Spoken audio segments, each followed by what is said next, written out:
You guys are watching the Be a Hero Gaming channel, where we talk about action and adventure games and how you can be a hero in real life. The thing that inspired this video was my son and I were playing a Wonders of the First game the other day, and he had a card that just seemed unfair, and I kept feeling like there is no way this card is staying the same. So I went through each of the 3 playtest decks you can buy from the website. I'm not talking about the print and play ones, those are different.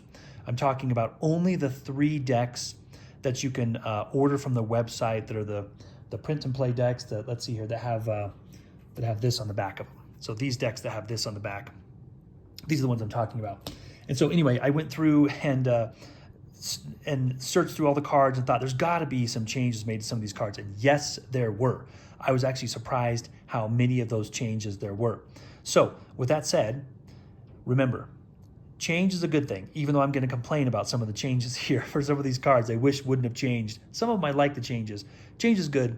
It's not something we should resist. The way we find new innovations and new ways of doing things is by doing something that goes against the grain, which I think this game really is the poster child for, because there's so many ways this game goes against the collectible card game grain, and because of which I think it's going to do great.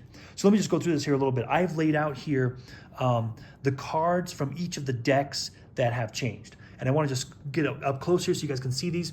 Not very many cards changed from the Into the Abyss deck, which is the Umbrathine. It has a couple of other cards, I think from Sulfera, and also from, I think there's like one Patria card there. But these 6 cards here were the only ones that changed from that deck. From the, I think it's called Into the Abyss, is what this deck was called. Now, I think this one's Open the Arsenal, which was kind of the Heliosynth deck. There was a few more of these cards that changed. Now, some of the changes could have been as simple as adding or subtracting a power, adding or subtracting a cost. Some of the names are slightly different from some of the cards, but most of them, the ability changed slightly or even completely on some of these. So this is just something to note. If you're using these decks, these are the cards that are going to be changed in the actual cards that are going to be released. And with that said, can you keep playing with the decks? Absolutely, keep playing, and we will continue to do so just because we have fun playing the game, and just to know that the cards are going to be a little bit different when they come out. One of this set that I was sad to see changed was this guy. He might have been a little bit too overpowered. 7 cost, 7 power. I think he went down to 5 cost and 5 power. And rather than doubling his power, it actually might have gotten better, actually, now that I think about it. He's not quite as powerful, but I think it doubles the power of all of the weapons you control. I could be wrong. And once again, I might have missed something here. You might say, hey, there's another card that changed that you left out. I may have left one out. It's possible that one of these slipped in that hasn't changed, but I'm pretty sure this is the full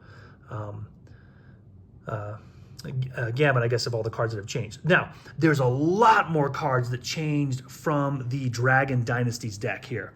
And I don't know if it's because that deck was a little bit overpowered or not, but a lot of those cards changed. So what do we have here? This obviously is not Sulfera, but this is in the Dragon Dynasties deck. And again, some of these changes could have been as small as just adding or subtracting a power, slightly changing the ability, or completely changing the ability. But these are all the cards from the Dragon Dynasties deck that have changed. Let me just go through these here real quick. You can take a look at these here. And again, there's a couple here that I want to note. And we'll go back to those here once I show you all these cards here. And the 2 cards of note are these 2. Okay, now, this is the card that I was getting absolutely annihilated with. So a 9 power flying wonder that on attack, destroy target enemy or item. Man, that was just annihilating me, because towards the end of the game, and remember, a flying wonder after attacking can move to an adjacent realm. And so what was happening with this wonder was, my son was playing this deck and he would attack me, eliminate one of my wonders, fly to the next realm. Attack me there, eliminate a wonder, fly to the next realm. And just kept taking my wonders out right and left. And so this is the guy that that motivated me to do this video. I thought, man, there's no way that this stayed the same. And it did change. It made it a little bit more reasonable of a card. Now, this is one that changed that probably was the one I was most confused by. And so you can see here the ability says that, that when this captures a stone, you gain 2 energy and draw a card.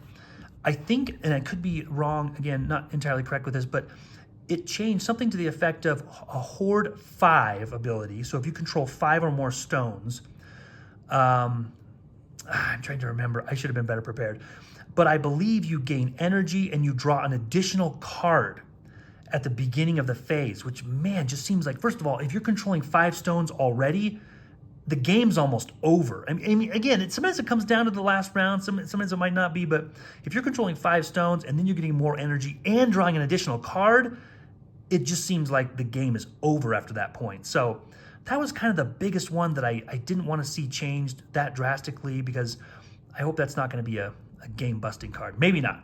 I guess if you could have a card to take that wonder out, then you'd be safe there. But again, just another quick recap here. Only a few of the cards changed from the Into the Abyss deck. A few more changed from the Open the Arsenal. There was a lot of changes in the Dragon Dynasties deck. Again, you can still play with these. We're using them all the time, just knowing that a few of the cards have changed. And again, these are only from the playtest decks that you order from the website. The print and play decks, I think, are way outdated. I think those are completely different than even all of these and some of the other cards too. Now, what have I got over here? What I have over here is the cards that I was glad to see that did not change. And so obviously we have the first here. That can't change because this has all the orbital links, so that stayed the same. I was happy to see that. This card, I love this card, and it stayed the same because you get a bonus, and when you attack, you get to blow someone away to an adjacent realm. This card has done me a lot of favors and won me a lot of games. This is another card I really like. Once you get a stone, you throw this down, and they got to get rid of this item or they cannot attack you and take that stone. So the cool thing about this card is you can solidify a stone, I mean, as long as they don't have something to destroy this item, and you don't have to focus so much firepower in that realm. Another card was, okay, so now we're to the cards that I wish they would have changed. Okay, that's what this is. So these are ones I was glad they did not change. This is one, again, my son loves the Umberthine deck, the Into the Abyss deck, and I hate it when he plays this card because most of the time you play a deck that has a lot of the same class in it. And so this card, he chooses a class and wipes all my wonders out. I wish this card would have changed and not been quite so powerful. I realize it costs 9 to play, but it still ends up doing me some damage. This is another one of those cards. Man, this card always comes out when I'm about to play one of my best wonders.